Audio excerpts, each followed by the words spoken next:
साथ में अखिलेश जी कोई देना चाहते हो तो सभा को संबोधित करें। सभी आदरणीय वैज्ञानिकगण, सभी आए हुए किसान बंधु, और सुबह से ही बातचीत हो रही थी खेती पर किसानों के लिए, और जहाँ तक मैं भी सुन रहा था प्राकृतिक खेती बहुत जरूरी है। उसके पीछे का कारण भी है, मैं सबसे पहले जोर देना चाहूँगा कि मिट्टी जांच बहुत जरूरी है, क्योंकि आपको पता ही नहीं है। जैसे डॉक्टर के पास भी जाते हैं तो आप सबसे पहले डॉक्टर को चेक लिखता है, इलाज के लिए चेकअप करवाइए। उसके पीछे यही कारण है कि बिना रोग की जानकारी के इलाज संभव है ही नहीं। मिट्टी में क्या है और क्या नहीं है ये आपको तभी पता चलेगा जब आप उसकी मिट्टी का जांच करवाएंगे, क्योंकि उसमें क्या पता जो फॉस्फेटिक आप पिछले बार डाले हैं वो अभी भी है या वो उपयोग में आ चुका है, कितनी प्रतिशत मात्रा चाहिए पौधों के जीवन के लिए और कितना आपके जमीन में है, ये दोनों का अंतर आपको मिट्टी जांच के बाद ही पता चलेगा। और मिट्टी जांच कहते हैं ना कि बिना भूख के भोजन व्यर्थ है और बिना प्यास के पानी, रखा हुआ खाना भूख ही नहीं, क्या फायदा। मिट्टी में एक लेवल है हमारे पास, मिट्टी में फॉस्फेटिक, नाइट्रोजन या बोरॉन, कॉपर जो भी है, जो भी 16 पोषक तत्व हैं, आप लोग सिर्फ यूरिया डीएपी देके निश्चिंत हो जाते हैं, वो भी अब नहीं देना है। नहीं देने का मतलब कैसे इस तरीके से आप खेती करें कि आपका उपज भी प्रभावित ना हो, और जो केमिकल है, रसायन, उसको धीरे धीरे बंद ही करना है। ऐसे करके प्रयोग करना है कि पूरा बंद कर दिया जाए, क्योंकि वो आपको एहसास नहीं हो रहा। आप सब्जी पे कीटनाशक डालते हैं, डायरेक्ट तो नहीं खा रहे, आप सब्जी पे देते हैं, फिर उसको बनाते हैं। एक आप लोग इंडोसल्फान का नाम सुने होंगे, 35cc में आता है। इतना हार्ड दवा लिखा हो कि अगर आप एक बूंद दे दीजिएगा तो उसके आसपास कोई चींटी तक नहीं घूमता था, इतना हार्ड था। अभी तो बैंड है, लेकिन क्यों सोचिए, कोई होता है कि बच्चे लोग कोई दवाई का कहता है बोतल पी लिया तो उसमें पानी चढ़ रहा। हमारा लीवर इतना मजबूत है फेफड़ा कि वो सह लेता है, एक बूंद सह लेगा, लेकिन एक बोतल पी लेने के बाद आदमी भी बर्दाश्त नहीं करता। आप सोचिए, आप सब्जी भिंडी खा रहे हैं, बैगन खा रहे हैं, दिखाई नहीं दे रहा है, प्रतिशत में कम है, वो रखे हुए अपने पास, क्योंकि कीट को मारने के लिए, कीड़ों को मारने के लिए अपने दवाई उपयोग में लिए हैं। लेकिन उसको यही आपको समझ में नहीं आ रहा है कि हम देख ही रहे दवाओं से खा रहे हैं, वो इंटरनली हमें नुकसान पहुंचा रहा है, क्योंकि वो एक बूंद में है, बहुत कम पानी में मिलाओ तो शरीर को धीरे धीरे, जैसे पहले 100 वर्ष था, अब आयु 60 वर्ष रहेगी। देखते होंगे पहले चश्मा किसी को नहीं लगता था, अब 10 साल के लड़के को भी लग रहा है। तो ये चीज, इसको एहसास कीजिए कि वो केमिकल ही है जो शरीर बहुत जल्दी ऐसा कर देता है कि मतलब देख के लगता है कि नहीं ये तो बीमार आदमी है।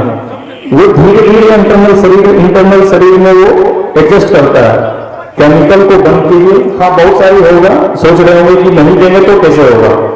अब कीट को पकड़ना है तो उसके लिए फेरोमोन ट्रैप बता रहे थे कि कैसे कीट को पकड़ा जाता है। वो फेरोमोन ट्रैप आता है, वो वैज्ञानिक सब बताएंगे, और व्यवस्था भी जिला कृषि कार्यालय में भी होगा जहां तक उम्मीद है।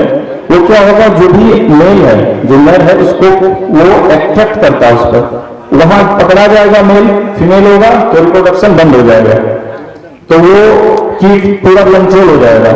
अब थोड़ी सी चुनौती है तो उसको तो स्वीकार करना पड़ेगा, लेकिन उससे ज्यादा जरूरी है कि हमारा मिट्टी, उसको अगर शरीर के हिसाब से देखा जाए तो वो लीवर है। जैसे हम खाते हैं ना, खाने से पहले सोचते हैं क्या खाएं, क्या पिए, नहीं पिए, क्या खाएं, इसलिए क्योंकि वो नुकसान और उसका फायदा दोनों पता है आपको। लेकिन आप मिट्टी को एकदम से मिट्टी समझ के चलते हैं, वो लीवर है, वो हमारा भोजन पचाने का, जैसे हमारा भोजन पचता है वैसे मिट्टी में भी पचाने का एक सामर्थ्य होता है। और उसे आप इतना केमिकल देते हैं कि ज्यादा उपजे। आप खेत पर लेके जाते हैं तो सीधे पूरा उछल लिए कि नहीं, बोले हैं 2 ढक्कन, तो अरे इतने में क्या होगा, थोड़ा सा और डाल देते, हमारा फसल और अच्छा हो। तो इस तरीके से एकदम आप पूरा बंद कर दीजिए। मिट्टी जांच बहुत जरूरी है और कृषि विज्ञान से संपर्क बनाइए। विज्ञान का अर्थ ही है कि आपको कम समय में, कम पैसे में कैसे अधिक उपज हो, इसके लिए सब वैज्ञानिक बैठे हैं। सब लोग इसीलिए आपको प्रेशर देते हैं कि आप आइए, क्योंकि इसमें आपका फायदा है। अब सोचिए कि प्राकृतिक खेती में आप ऐसे सिर्फ बुआई कर दिए, बता रहे थे जीरो टिलेज से किए तो अच्छा उपज हुआ। उसमें वैज्ञानिक कारण है। आप सब वैज्ञानिक हैं, आप लोग प्रयोग करते हैं, दिन ब दिन रोज नया प्रयोग करते हैं। लेकिन एक प्रयोग भी बताता हूँ। एक किसान थे, वो बोले कि हम साफ लाए कार्बेंडाजिम मैंकोजेब करके आता है फंगिसाइड, उसको दिए ना तो हमारा कद्दू बहुत बड़ा हुआ, बहुत कद्दू फलने लगा। तो वो ये नहीं देखे कि वो फंगिसाइड है, वो फंगस को मारता है। जब शरीर में बीमारी नहीं है तो ऑटोमेटिक स्वस्थ है। अगर वो फंगस से बीमारी ठीक हो गया तो कद्दू फलने लगा। वो ये नहीं जाने कि वो फंगिसाइड था, वो सिर्फ ये जाने कि साफ दिए तो हमारा बैगन कद्दू बहुत बढ़िया फलने लगा। अब वो क्या किए, उस कद्दू के जगह बैगन पे, टमाटर पे, पौधे पे बढ़ाना है, साफ कर दीजिए। वो इसी तरीके से, जबकि ये पूर्णतः गलत है। गन्ना देखे होंगे, गन्ना में एक लाल टाइप का भारी रोग होता है और एक लाल टाइप का वो सड़न हो जाता है जो पूरा सड़ जाता है।